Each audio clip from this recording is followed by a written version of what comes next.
उजाड़ दिया। लेकिन जो भी है, जहाँ अब जितने लोग हैं वो सुरक्षित रहें।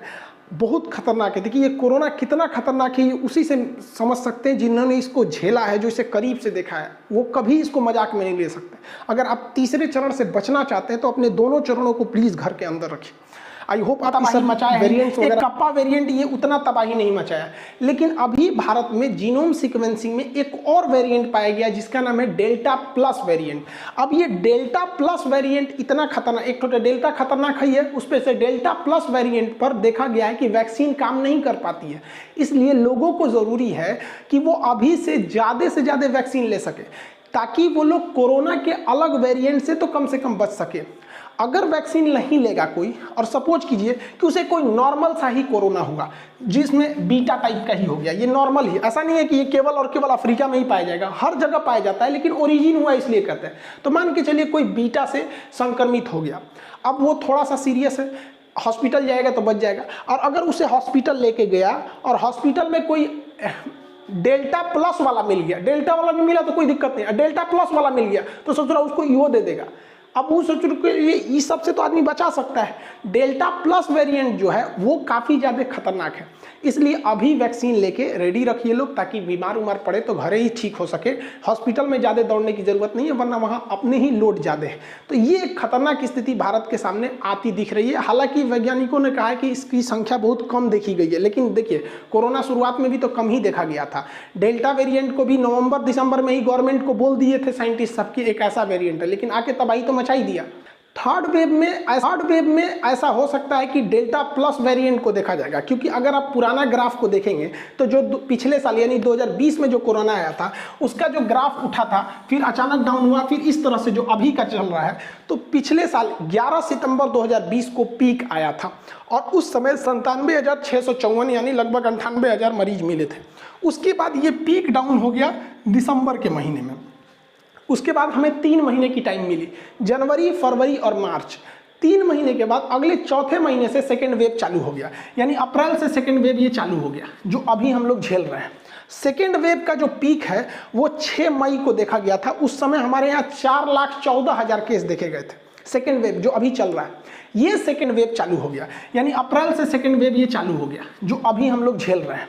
सेकेंड वेव का जो पीक है वो 6 मई को देखा गया था। उस समय हमारे यहाँ 4,14,000 केस देखे गए थे। सेकेंड वेव जो अभी चल रहा है, ये सेकेंड वेव जो है वो जुलाई में डाउन हो जाएगा, पूरी तरह से ही डाउन हो जाएगा। लेकिन हमें फर्स्ट वेव से अगर हम सीखेंगे तो फर्स्ट वेव भी हमें केवल 3 महीने का मोहलत दिया था, तो हो सके उसी पैटर्न के हिसाब से सेकेंड वेव भी हमें 3 महीने का मोहलत दे, यानी ये जुलाई में डाउन होगा, अगस्त, सितंबर, अक्टूबर 3 महीना डाउन होगा, और अक्टूबर लास्ट यानी नवंबर से थर्ड वेव भी आना चालू हो जाएगा। और कई देशों में थर्ड वेव, फोर्थ वेव भी आ चुके हैं, तो ऐसा नहीं कह सकते कि भारत में थर्ड वेव नहीं आएगा, लेकिन समझते हैं कि थर्ड वेव का कितना ज़्यादा खतरा रहेगा। तो अक्टूबर से नवंबर के बीच में थर्ड वेव आएगा, बट उस समय घबराने की ज़रूरत नहीं पड़ेगी, क्योंकि उस समय तक हॉस्पिटल्स में काफ़ी बेड अवेलेबल रहेंगे, क्योंकि हम लोगों ने काफ़ी हद तक सीखा है। सेकेंड वेव ने काफ़ी हद तक ऑक्सीजन की उस तरह से किल्लत नहीं आएगी, क्योंकि हम लोगों ने एक ऑक्सीजन का चेन अभी से बना के सीख लिया है। दवाओं की जो कालाबाजारी हो रही थी, जिसमें सबसे ज़्यादा रेमडेसिविर की ये जो ब्लैक मेल दूसरा लगा देना होता है, अभी काफ़ी मतलब कन्फ्यूजन है लोगों को कि कितने दिन पर दूसरा डोज लगाया जाए।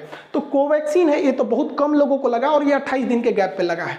स्पुतनिक है, 21 दिन के गैप पे लगेगी। लेकिन कोविशील्ड को लेकर अभी भी विवाद है, क्योंकि शुरुआत में सरकार ने कहा था 28 दिन, फिर कहा 42 दिन, फिर कहा 56 दिन। लेकिन देखिए कुछ लोगों का कहना है कि वैक्सीन की शॉर्टेज की वजह से ऐसा डिसीजन लिया गया। देखिए ये पूरी तरह से मतलब निराधार बातें हैं।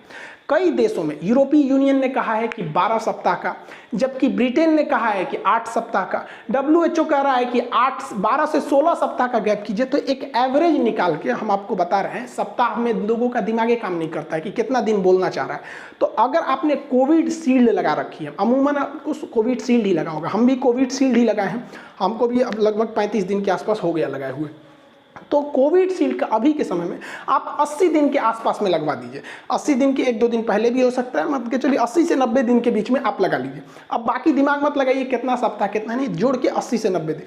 अगर आप इतना दिन पे लगवाते हैं तो आप लगभग आपका 90% आपको मतलब सिक्योरिटी मिल जाती है, अप्रॉक्स 90%। और अगर आप 56 या 42 दिन पे लगवा लेते हैं तो वही आपका 65 से 70% आपकी इम्यूनिटी बनती है वहाँ पे। तो यही सही है 80 से 90 दिन। मिक्स डोज पर भी अभी रिसर्च चल रहा है कि मतलब वो थर्ड वेव को बुलावा दे देगी। अब जैसे अभी एक चीज़ देखे होंगे कि किस वैक्सीन के डबल डोज लेने के बाद इनका शरीर मैग्नेटिक हो गया। एक चीज़ आप ध्यान से देखेंगे, इनका जितना मैग्नेटिक हुआ है वही हुआ है जहाँ कपड़ा नहीं है। एक चुंबक अगर बना रहता है तो चुंबक को कपड़ा से क्या मतलब, वो तो अंदर से भी चिपक जाता है। तो देखिए जहाँ जहाँ ये गंजी पहने हैं वहाँ इनका थरिया लोटा नहीं चिपका है और वहीं पर चिपक गया। देखिए ऐसी घटना जो होती है ये बहुत ज़्यादा उस नहीं है। हमारा शरीर में जो ब्लड दौड़ रहा होता है तो इलेक्ट्रॉन जो होते हैं उनके मूवमेंट से इलेक्ट्रिसिटी की जनरेशन होने लगता है, और जहाँ इलेक्ट्रिक रहेगा वहाँ मैग्नेट भी रहेगा। हमारी खुद की बॉडी लगभग 2 वोल्ट का करंट खुद दे देती है। 12 वोल्ट देती तो झटका मारते, और वो गाना है ना, लगे 440 वोल्ट छूने से तेरे, तो 440 वोल्ट नहीं देता है, 2 वोल्ट तो दे ही देता है। जो बैटरी भुकभुकवा होती है ना घड़ी वाली को, वो सप्लाई देता है। हमारी खुद की बॉडी उतना दे देती है। तो ये वैक्सीन की वजह से ऐसा नहीं हुआ है। कुछ लोगों का कहना है कि वैक्सीन 2 साल लगाने के 2 साल बाद लोग मर जाएंगे, और इसमें नोबेल पुरस्कार विजेता की कुछ लोग कह दिए कि उन्होंने ये कहा है। ऐसा नहीं है, किसी के भी आधे बयान को दिखा के लोग फेमस हो जाते हैं। किसी ने कुछ बोला तो शुरुआत का कुछ काट दो, लास्ट का कुछ काट दो, अब बस वही दिखाओ जिससे फायदा हो जाएगा। उस बेचारा वैज्ञानिक बदनाम हो जाएगा। यूट्यूब पे क्या है कि जितना वीडियो बनेगा उतना लोग कमा लेते हैं। तो इस वजह से आप बताइए, वैक्सीन लगे अभी 2 साल हुआ नहीं, किस बकलोल ने अभी रिसर्च कर लिया कि 2 साल आगे क्या होने वाला है। यानी करोड़ों लोगों की जो वैक्सीन लगी है वो बैल हैं लोग यहाँ पर। कुछ लोग का कहना है कि वैक्सीन अगर इतना ही असरदार है तो डॉक्टर्स क्यों मारे गए, जिसमें हमारे सबसे मतलब के अग्रवाल जी ये तो बहुत बेहतरीन डॉक्टर थे। तो देखिए डॉक्टर्स के साथ 2 गड़बड़ी हो गई। पहला कि इन्हें जो वैक्सीन दिया गया वो 28 दिन के गैप पर दे दिया गया। बाद में पता चला कि 28 दिन पर देने पर महज 56% हमको इम्यूनिटी मिलती है, लेकिन अगर वही गैप को बढ़ा दिया जाता तो 90% सिक्योर हो जाते। तो पहले तो रिसर्च में ही डॉक्टर्स को हम लोगों ने जल्दबाजी में लगा दिया, पहला। दूसरा कि एक डॉक्टर के पास जाइएगा, कोरोना जहां वो बेचारा डॉक्टर रहता है, पीपीई किट में बेचारा पूरा पसीना से भीगा रहता है, दाहिने बाएं ऊपर चारों ओर कोरोना के मरीज रहते हैं। तो एक डॉक्टर की तुलना आप अपने से मत कीजिए, आप में और डॉक्टर में बहुत का अंतर हो जाता है। आपको अगर पता चल जाएगा ना इस गली में कोरोना का मरीज है तो आप वो गली छोड़ देते हैं, और डॉक्टर बेचारा इधर हाथ रखेगा तो मरीज इधर। तो डॉक्टर से प्लीज अपनी तुलना मत कीजिए, ये उनका एक तरह का अपमान होगा।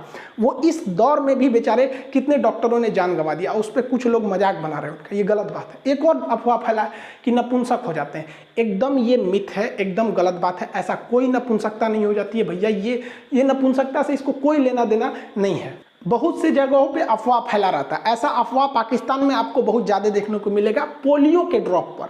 वहाँ पोलियो जो पिलाने जाता है ना, बताइए कितना तकलीफ भरी जिंदगी हो जाती है। भारत ने तो 2014 से ही पोलियो को मुक्त कर दिया गया, भारत से पोलियो ड्रॉप्स के माध्यम से। अब बताइए पाकिस्तान में आज भी पोलियो है, और आपको जानकर ताज्जुब होगा कि जब पाकिस्तान में कोई पोलियो ड्रॉप पिलाने जाता है ना तो उसके साथ कमांडो जाते हैं AK-47 लेके, कि कोई बेचारे डॉक्टर नर्स को मार मत दे। वहाँ पर इतनी खतरनाक होता। अभी कुछ 10-15 दिन पहले कि जो सेफ्टी गार्ड थे, जो कोरोना मतलब जो पोलियो ड्रॉप पिलाने वालों को सुरक्षा दे रहे थे, वो लोग घर जा रहे थे, उन लोग को मार दिया वहाँ के लोगों ने। तो बताइए ये सब अफवाह हैं। ऐसे अनपढ़ों के चक्कर में रहेंगे ना तो पूरी तरह बर्बाद हो जाएंगे। ये सालों का कहना है कि अगर 2 बूंद पिलाइएगा तो 2 गो बच्चा होगा। तो भैया इससे अच्छी बात क्या हो सकती है, हम 2 हमारे 2 यहाँ पर। अब भारत में न जाने कितने लोगों को पोलियो का ड्रॉप पिलाया गया। गवर्नमेंट को भी लॉकडाउन में जो ढील देनी चाहिए वो दोपहर के कड़ाके की धूप में देनी चाहिए, एकदम कड़कड़ा के धूप हो, 12 से 3 के बीच में दे दीजिए। अच्छा 12 से 3 बजे दोपहर में इतना गर्मी रहता है कि मजबूरी में वही लोग निकलेंगे बाहर जिनको बहुत ज़्यादा जरूरत है। अब लड़की सब तो निकल पे नहीं करेगी, ओ माय गॉड हम काले हो जाएंगे, मत जाओ। तो गवर्नमेंट कहती है सवेरे 7 बजे से शाम 7 बजे, तो सोच रहा 7 बजे इतना भयानक भीड़ लगा देते हैं, क्या जरूरत है। और कहती है बहुत जरूरी हो तभी निकलिए। अरे हिंदुस्तान है यहाँ लोगों को घर में मन नहीं लगता है। 12 से 3 खोलिए। और आदमी हमसे कह रहे थे कि अगर कोई वैक्सीन नहीं लगाए तो उसे जबरदस्ती नहीं करना चाहिए। काहे नहीं करना चाहिए भैया, तू वैक्सीन नहीं लगाएगा तो तेरा कोरोना हो जाएगा, तू 10 आदमी को फैला देगा वहाँ पर। तो भाई ये कुतर्क है, ये तर्क नहीं, ये कुतर्क, मतलब अपने वाले करेंगे। तो कुछ ऐसे लोग होते हैं ना जो केवल पैदा हुए हैं किसी भी चीज़ में कमी निकालने के लिए। इस ससुरों के चक्कर में वैक्सीनेशन का प्रोग्राम धीमा चल रहा है। और रही बात इसमें वैक्सीन की, तो जुलाई से इसका भी प्रोडक्शन बहुत तेज़ी से हो जाएगा और हम लोग 3rd वेव से ईजिली निकल जाएंगे। घबराने की ज़रूरत नहीं है। बस थोड़ा सा हाँ ये कंसर्न है कि जो डेल्टा प्लस वेरियंट है वो ज़्यादा खतरनाक है, लेकिन बाकियों के प्रति अगर हम लोग अपनी इम्यूनिटी बना लेते हैं वैक्सीनेशन से तो बहुत ज़्यादा खतरे की बात नहीं है। और वीडियोज़ में भी काफ़ी लंबा गैप हो गया। एक्चुअली मेरे दोस्त